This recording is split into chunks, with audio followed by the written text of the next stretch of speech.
A Igreja Adventista do Sétimo Dia é a menina dos olhos de Deus?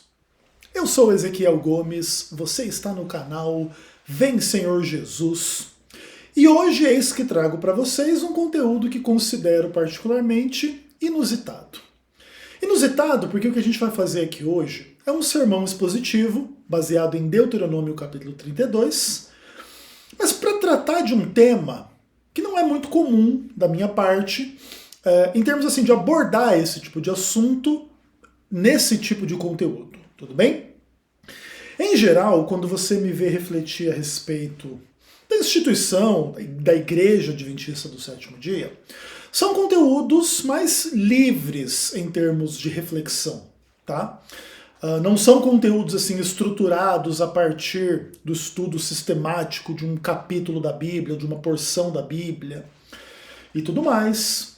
E aí às vezes existe assim uma certa separação entre o conteúdo bíblico, que a gente ensina no canal, prega e tudo mais, e o conteúdo que tem que ver assim com a análise, e inclusive a análise crítica desse fenômeno, né, chamado Igreja Adventista do Sétimo Dia.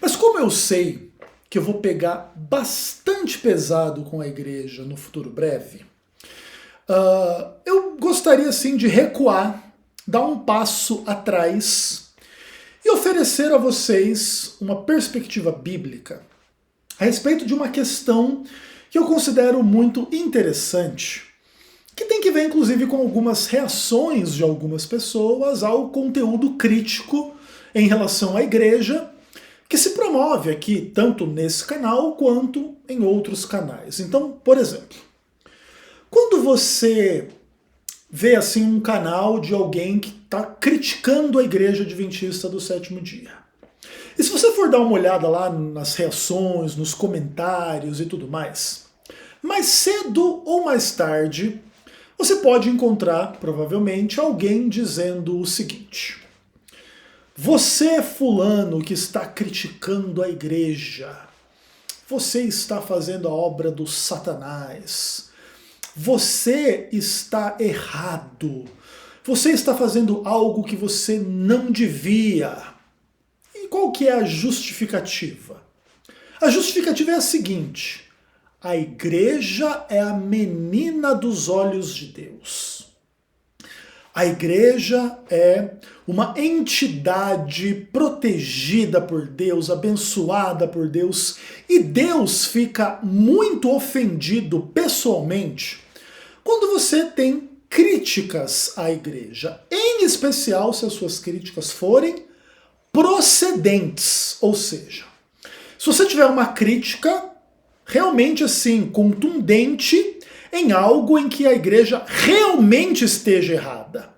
Porque se existe uma crítica sobre a igreja, em um aspecto em que a igreja está sendo mal compreendida ou mal representada, e talvez a coisa não seja exatamente como a pessoa que está criticando está falando, aí é uma crítica mais leve, porque aí você vai dizer assim, esse cara não sabe do que está falando, é uma interpretação equivocada, maldosa das coisas.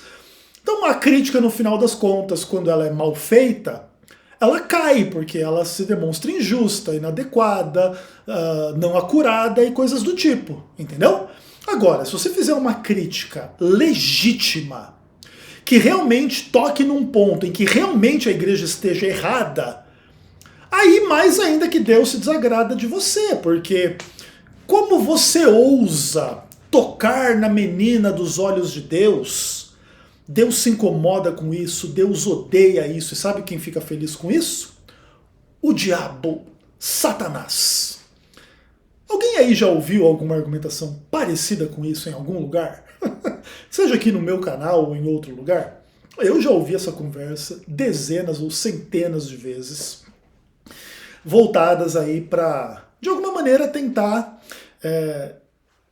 agir psicologicamente sobre mim para que eu não critique a igreja, para ter medo, assim, sabe? Eu não vou criticar a igreja, que Deus vai ficar bravo comigo, e aí eu vou estar fazendo a obra do diabo, e não sei o quê. Um pouco da ideia é essa, né? Essa pessoa vem com esse papo para cima da gente para tentar colocar na gente medo e receio de expor as críticas, em especial as críticas irrefutáveis e bem embasadas, porque Deus não gosta dessas questões. Legal, então introduzido o tema, você pode abrir a sua Bíblia em Deuteronômio capítulo 32, e eu vou ler para você aqui alguns textos que eu considero extremamente interessantes. Nós vamos ler basicamente o capítulo inteiro, até o verso 47. Então vai ser um conteúdo bem interessante, mas nós vamos dividir a leitura em duas partes. Primeiro do verso 1 até o verso 15, e depois, aliás, do verso 14, e depois do verso 15 em diante. Tudo bem? Então, assim com a Bíblia aberta, vamos orar para que Deus fale ao nosso coração, para a gente poder refletir a respeito de algumas questões. Oremos. Papai do céu, maravilhoso, querido, santo, nós te agradecemos porque, apesar de sermos pecadores, o Senhor nos dá o privilégio de invocarmos o teu nome. Para isso, nós pedimos que o Senhor perdoe os nossos pecados, para que nesse momento a gente possa estar em comunhão contigo, recebendo da tua palavra, do teu espírito, do teu amor, da tua verdade sobre nós. Que o Senhor venha nos iluminar, nos abençoar, nos transformar, nos salvar como teu povo, para o teu reino. E que o Senhor faça com que esta palavra cumpra os propósitos que tu tens para ela. Em nome de Jesus, nós agradecemos e oramos. Amém. Bom, meus amados, Deuteronômio capítulo 32, do verso 1 até o verso 14, a Bíblia diz assim: Inclinai os ouvidos, ó céus, e falarei, e ouça a terra das palavras da minha boca. Goteje a minha doutrina como a chuva, destile a minha palavra como orvalho, como chuvisco sobre a relva e como gotas de água sobre a erva. Porque proclamarei o nome do Senhor, engrandecerei o nosso Deus.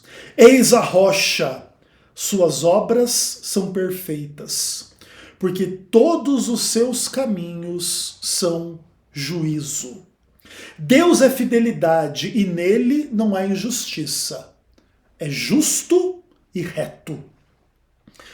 Procederam corruptamente contra ele.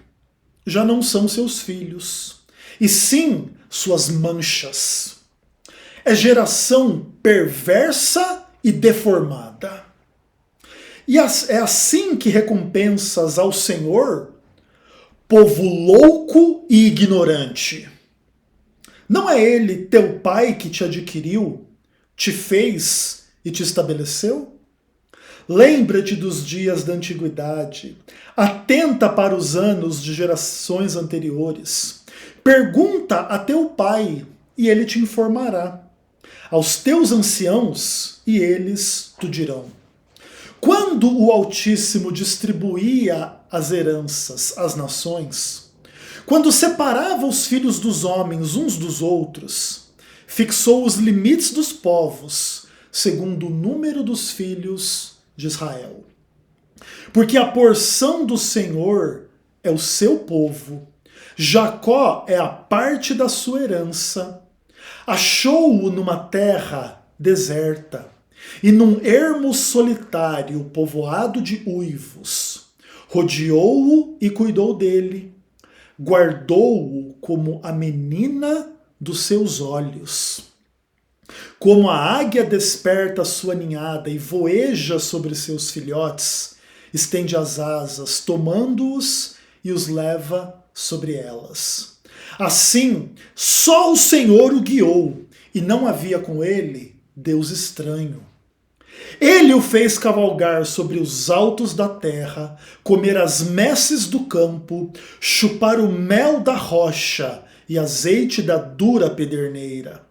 Coalhada de vacas e leite de ovelhas, com a gordura dos cordeiros, dos carneiros que pastam em Bazã, e dos bodes, com o mais escolhido trigo, e bebeste o sangue das uvas, o mosto.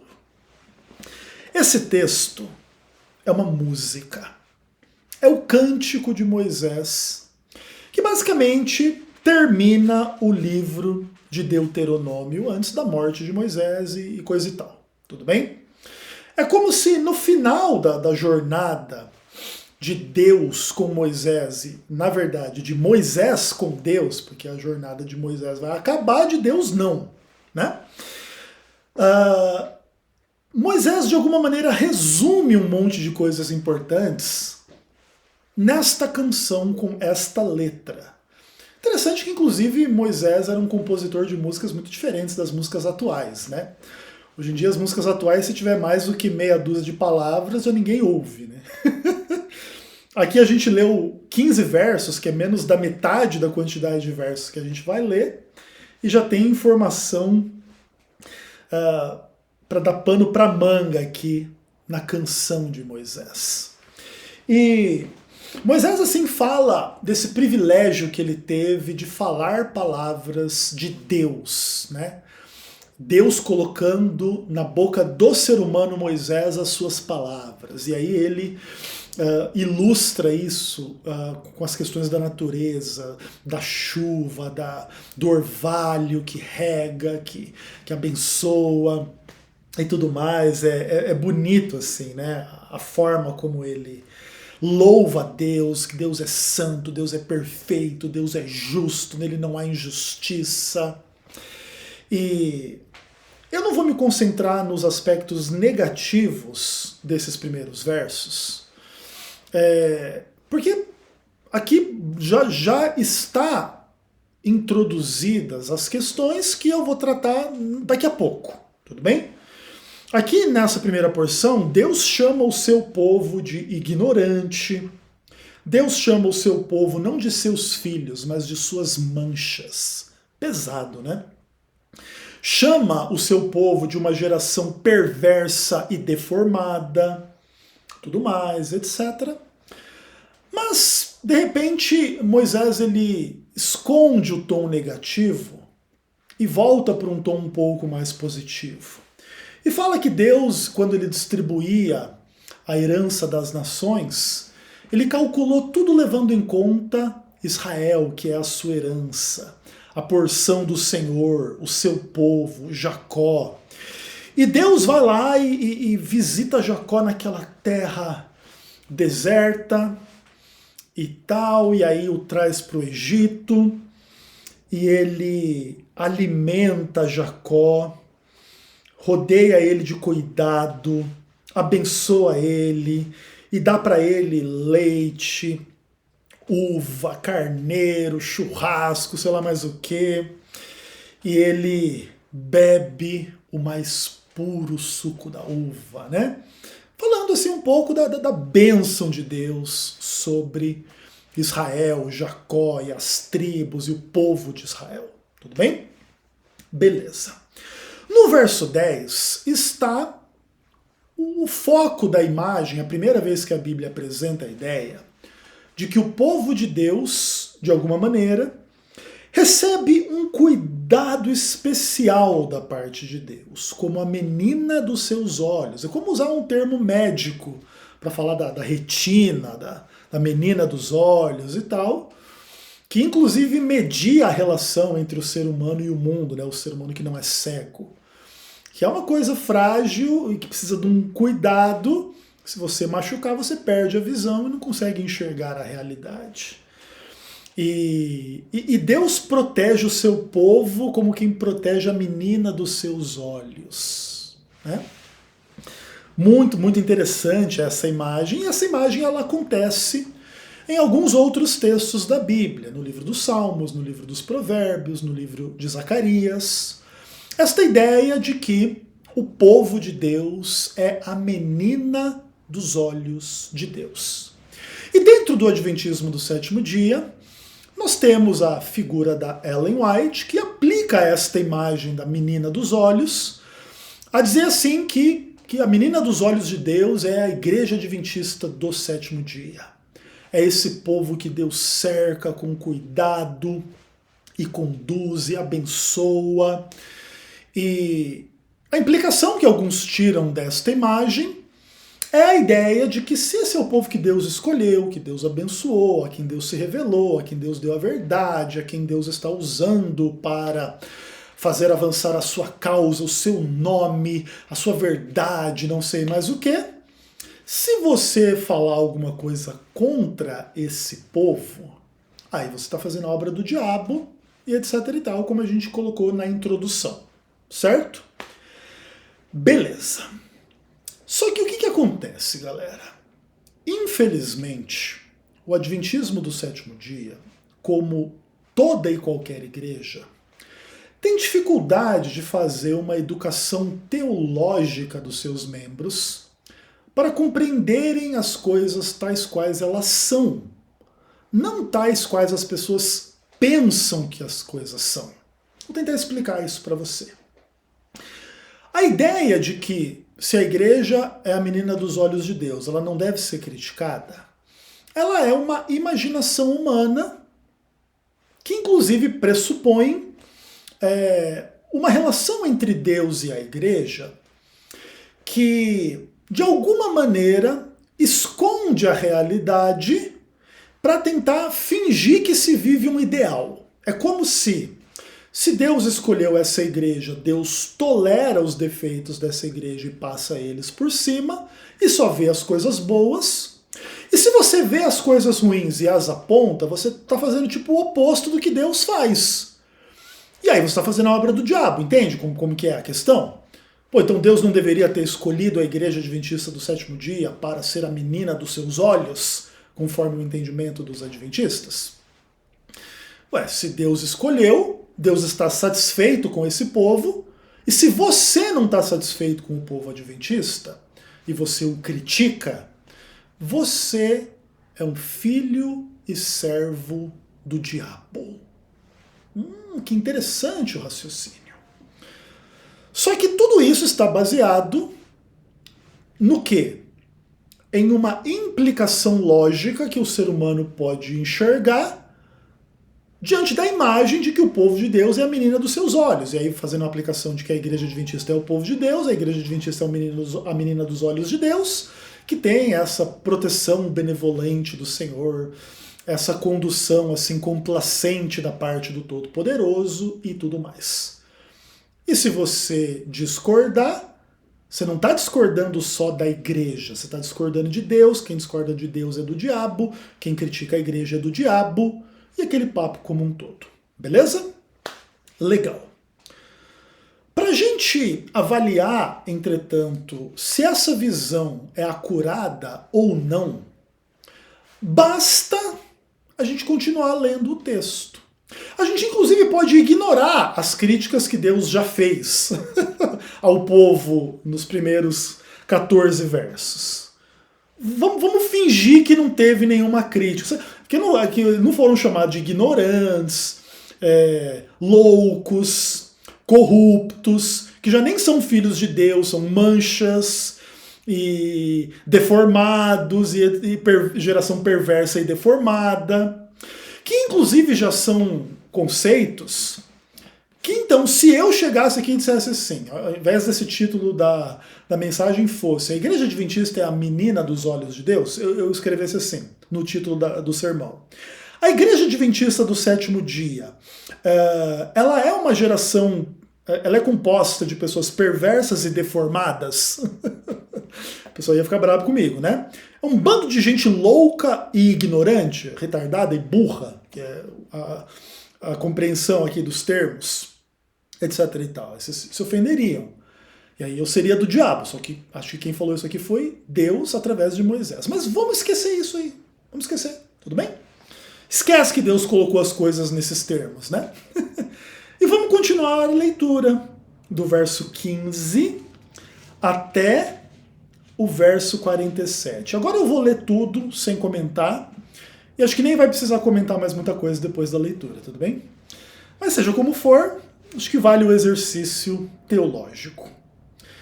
Para esse povo, e em respeito desse povo que era a menina dos olhos de Deus, Deus falou algumas coisas para eles e para descrevê-los que pode ser muito útil para você conhecer.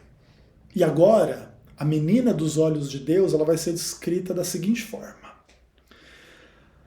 Verso 15 em diante. Mas engordando-se o meu amado, que é Israel, deu coices, engordou-se, engrossou-se, ficou nédio e abandonou a Deus que o fez. Desprezou a rocha da sua salvação. Com deuses estranhos o provocaram a zelos, com abominações o irritaram. Sacrifícios ofereceram aos demônios e não a Deus. A deuses que não conheceram, novos deuses, que vieram há pouco, dos quais não se estremeceram seus pais. Olvidaste a rocha que te gerou, e te esquecesse do Deus que te deu o ser. Viu isto o Senhor e os desprezou, por causa da provocação de seus filhos e de suas filhas. E disse: esconderei deles o rosto, verei qual será o seu fim, porque são raça de perversidade, filhos em quem não há lealdade. A zelos me provocaram com aquilo que não é Deus, com seus ídolos me provocaram a ira. Portanto, eu os provocarei a zelos com aquele que não é povo. Com louca nação os despertarei a ira. Porque um fogo se acendeu no meu furor e arderá até o mais profundo do inferno. Consumirá a terra e as suas messes, abrasará os fundamentos dos montes, amontoarei males sobre eles, as minhas setas esgotarei contra eles. Consumidos serão pela fome, devorados pela febre e peste violenta, e contra eles enviarei dentes de feras e ardente peçonha de serpentes do pó. Fora devastada a espada em casa, o pavor, tanto ao jovem como à virgem, tanto à criança de peito como ao homem encanecido. Eu teria dito, por todos os cantos os espalharei, e farei cessar a sua memória dentre os homens. Se eu não tivesse receado a provocação do inimigo, para que seus adversários não se iludam, para que não digam, a nossa mão tem prevalecido, e não foi o Senhor quem fez tudo isso. Porque o meu povo é gente falta de conselhos, neles não há entendimento. Tomara fossem eles sábios, então entenderiam isto e atentariam para o seu fim. Como poderia um só perseguir 1000 e 2 fazerem fugir 10.000, se a sua rocha não lhes vendera e o Senhor não lhes não entregara? Porque a rocha deles não é como a nossa rocha. Os seus próprios inimigos o atestam. Porque a sua vinha é da vinha de Sodoma, seus campos de Gomorra. As suas uvas são uvas de veneno, seus cachos amargos. Seu vinho é ardente, veneno de répteis e peçonha terrível de víboras. Não está isso guardado comigo? Selado nos meus tesouros? A mim me pertence a vingança, a retribuição, a seu tempo. Quando resvelar o seu pé, porque o dia da sua calamidade está próximo, e o seu destino se apressa em chegar. Porque o Senhor fará justiça ao seu povo, e se compadecerá dos seus servos, quando vir que o seu poder se foi, e já não há nele nem escravo, nem livre. Então dirá, onde estão os seus deuses? E a rocha em que confiaram? Deuses que comiam a gordura dos seus sacrifícios e bebiam o vinho de suas libações. Levantem-se eles e vos ajudem, para que haja esconderijo para vós outros. Vede agora que eu sou, eu somente, e mais nenhum Deus além de mim. Eu mato e eu faço viver. Eu firo e eu saro. E não há quem possa livrar alguém da minha mão. Levanto a mão aos céus e afirmo por minha vida eterna. Se eu afiar a minha espada reluzente e a minha mão exercitar juízo, tomarei vingança contra meus adversários e retribuirei os que me odeiam. Embriagarei as minhas setas de sangue, a minha espada comerá carne, do sangue dos mortos e dos prisioneiros, das cabeças cabeludas do inimigo. Louvai, ó nações, o seu povo, porque o Senhor vingará o sangue dos seus servos. Tomará vingança dos seus adversários e fará expiação pela terra do seu povo. Veio Moisés e falou todas as palavras deste cântico aos ouvidos do povo, ele e Josué, filho de Num. Tendo Moisés falado todas essas palavras a todo Israel, disse-lhes: aplicai o coração a todas as palavras que hoje testifico entre vós, para que ordeneis a vossos filhos que cuidem em cumprir todas as palavras desta lei. Porque esta palavra não é para vós outros coisa vã, antes é a vossa vida. E por esta mesma palavra prolongarei os dias na terra, a qual passando o Jordão ides para possuir. Quer dizer que então é fazer a obra do diabo criticar o maravilhoso povo que é a menina dos olhos de Deus. Sabe o que esse tipo de aplicação que muitos adventistas fazem significa? Significa a completa falência espiritual destas pessoas. Porque elas preferem seguir as imaginações do seu próprio coração do que aquilo que realmente a Bíblia ensina. A Bíblia não ensina em nenhum lugar que se você fizer parte do povo, que é a menina dos olhos de Deus, você se torna incriticável. E quem criticar você é do diabo. E sabe qual que seria a implicação desta ideia, caso esta ideia fosse a verdade? Que Deus aqui nesse texto estaria fazendo a obra do diabo. Porque o que não falta aqui são críticas ao maravilhoso povo que é a menina dos olhos de Deus. E aqui nós não vemos apenas críticas, nós vemos a descrição de um quadro tenebroso e ameaças muito mais pesadas do que aquelas que eu, Ezequiel Gomes, poderia fazer contra a igreja. Veja bem, em nenhum momento das minhas críticas à Igreja Adventista do Sétimo Dia, eu falei, por exemplo, assim, que o que a Igreja Adventista faz é oferecer sacrifícios aos demônios. Mas é assim que Deus critica a menina dos seus olhos. Em nenhum momento eu desejei ou disse que as pessoas que agiram contra mim dentro da igreja deveriam ser consumidas pela fome, devoradas pela febre, por uma doença violenta, que deveria ser enviado contra elas dentes de feras ardentes, ardente peçonha das serpentes, e etc. Em nenhum momento eu disse que a Igreja Adventista do Sétimo Dia é Sodoma e Gomorra.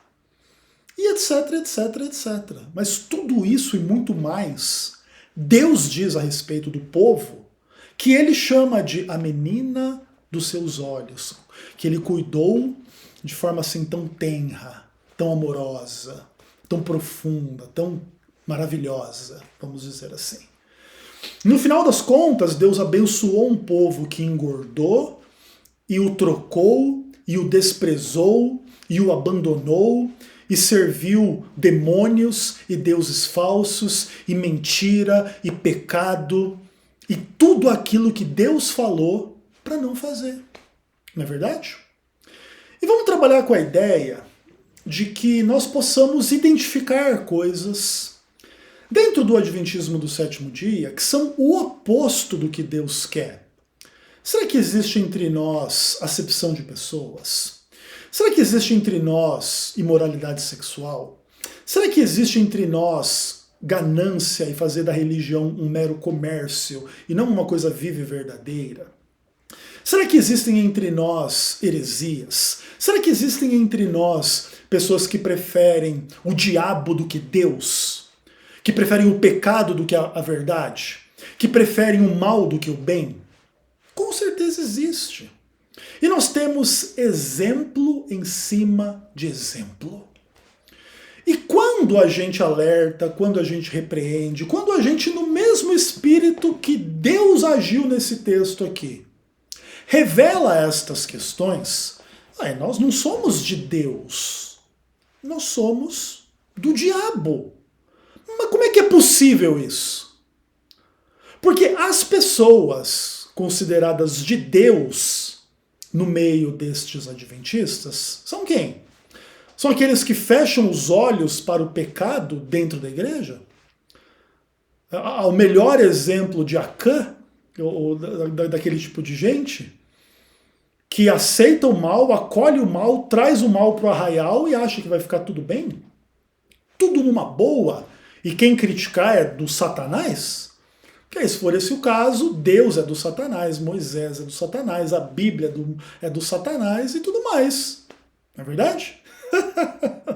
No final também desse texto, no meio, né, Moisés ele faz uma diferenciação entre os servos de Deus e estes em Israel a quem Deus critica.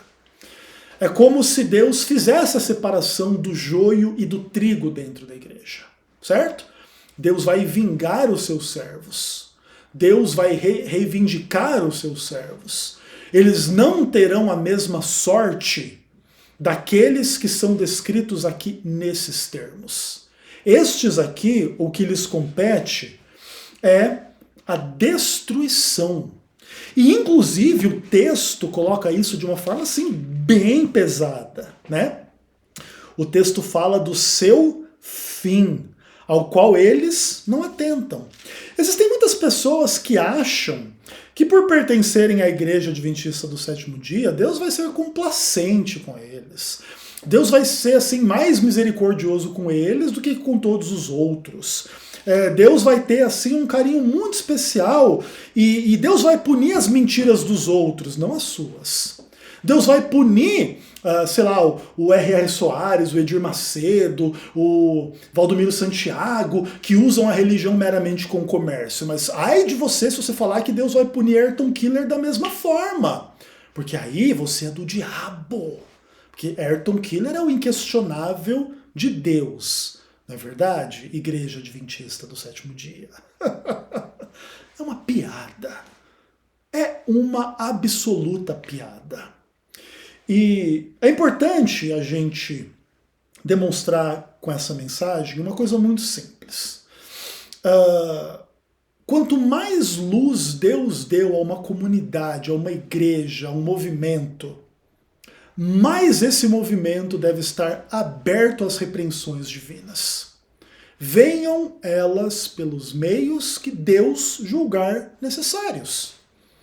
Por exemplo, muitas pessoas se incomodam com o fato de Deus usar o Ezequiel Gomes para tratar destas questões e tentam encontrar todo e qualquer tipo de defeito e pecado no Ezequiel para diminuir o que o Ezequiel está dizendo. Assim também foi feito com Moisés, podem ficar tranquilos.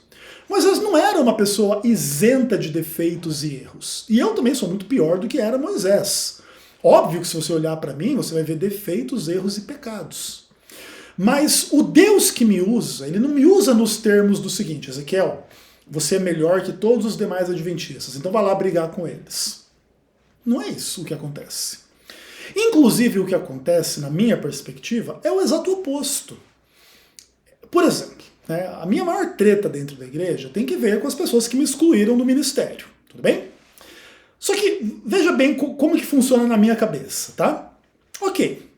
Então, existe lá uma pessoa, ou um grupo de pessoas que me excluíram do ministério, e em função disso, o que se supõe? Que estas pessoas que me excluíram do ministério estão acima de mim. Tanto em termos da hierarquia, da religião, quanto em termos da espiritualidade, do amor, da fé, do entendimento das coisas, da prática cristã e etc. Entende? Então, tipo assim, eles são melhores cristãos do que eu. E qual que é a minha briga com esse pessoal? é que eu, supostamente pior do que eles, consigo ser transparente. Eles não conseguem. Consigo ser sincero. Eles não conseguem. Consigo conversar a respeito das coisas. Eles não conseguem. Consigo, inclusive, várias vezes, convidá-los. Galera, vamos sentar, vamos conversar, vamos olhar no olho, vamos fazer uma santa ceia. Eles não conseguem propor isso, fazer isso. Eu consigo trabalhar as questões. Eu quero que eles tragam contra mim toda e qualquer crítica que eles quiserem, para apontar por que eles são melhores do que eu. Por que eles podem pastorear essa igreja e eu não posso? Eles não são capazes de fazer o mesmo? Ouvir todas as críticas que eu tiver a cada um deles? Senhor Marlington Lopes, senhor Ayrton Killer, senhor vagabundo visto em motel com puta. E aí? Eu não gosto muito de tratar as coisas nesses termos no contexto de sermão, mas mais cedo ou mais tarde é necessário, não é? Porque a grande, maravilhosa menina dos olhos de Deus engordou, tá dando coice, abandonou a Deus, desprezou a rocha da sua salvação, está idolatrando com deuses falsos, está oferecendo sacrifício a demônios, não conhece a Deus, esqueceu Deus que deu a própria existência a essas pessoas e a essa igreja, e Deus desprezou o que ele viu. Porque são uma raça perversa, são pessoas em quem não há lealdade. Não é lealdade ao Ezequiel Gomes. Eles são infiéis a Deus, imagina o Ezequiel Gomes. E eles provocam Deus com aquilo que não é Deus, com seus ídolos. Portanto, Deus vai provocá-los, inclusive com aquele a quem eles desprezaram. Olha que bonito. Aquele que não é pastor vai botar o dedo na cara de qualquer pastor dentro dessa igreja. E sabe por quê? Porque essa igreja é a menina dos olhos de Deus. Porque é assim que Deus trata. Porque um fogo de ira se acendeu no furor de Deus. E sabe até onde esse furor vai durar? Até o mais profundo inferno. E vai consumir a terra. E vai consumir os próprios fundamentos da terra. E sabe o que vai acontecer com gente que usa esta igreja para fazer o mal? Deus, não é o Ezequiel Gomes, vai amontoar males sobre eles. Serão consumidos pela fome, pela doença, pela peste, serão mordidos por animais peçonhentos, serpentes. E é isso que vai acontecer. Sabe por quê? Porque ao povo de Deus falta conselho, falta entendimento. Quem dera fossem sábios, mas não são. A sua vinha é como Sodoma, o seu campo é como Gomorra, seu vinho é como um veneno de réptil, peçonha terrível de víboras. Mas Deus é o vingador. Deus fará justiça ao seu povo e se compadecerá de quem realmente o serve. E todos os demais temam e tremam, porque quando o mal vier, você vai ter que clamar para o seu ídolo te salvar, te dar um esconderijo, te dar um livramento. E sabe o que vai acontecer? Não vai ter ninguém para te salvar, te dar esconderijo e livramento. Porque Deus é o único. Somente Deus é verdadeiro. Ninguém mais, nada mais. E Deus jura pela sua própria vida que ele vai tomar vingança contra os seus adversários, sejam adventistas ou não. Deus, nesse texto, promete embriagar as suas setas de sangue, no sangue dos mortos. E ele vai vingar o sangue dos seus servos. E esta é a grande canção do grande líder do povo de Deus, por meio de quem primeiro Deus falou que o seu povo é a menina dos seus olhos. A superficialidade de muitos adventistas ao tratar com a realidade das coisas não simplesmente demonstra que eles se incomodam com o Ezequiel Gomes. Com quem eles realmente se incomodam é com Deus. Eles não podem suportar o que Deus faz. Eles não podem suportar que Deus levante alguém para criticar o que merece ser criticado. Porque no final das contas, o que essas pessoas querem? Elas querem se iludir imperturbadas de que está tudo bem e que qualquer verdade, tipo assim, incômoda que for dita, simplesmente os atrapalha de viver na sua maravilhosa vida nesse paraíso que é este mundo, não é verdade? Porque no final das contas, o engano que está sobre essas pessoas é absolutamente gigantesco. Porque supõe que a menina dos olhos de Deus não pode ser criticada, quando o que realmente a Bíblia ensina é que a menina dos olhos de Deus deve ser criticada, vai ser criticada, especialmente naquilo em que segue a mentira e segue o diabo. Alguém se opõe?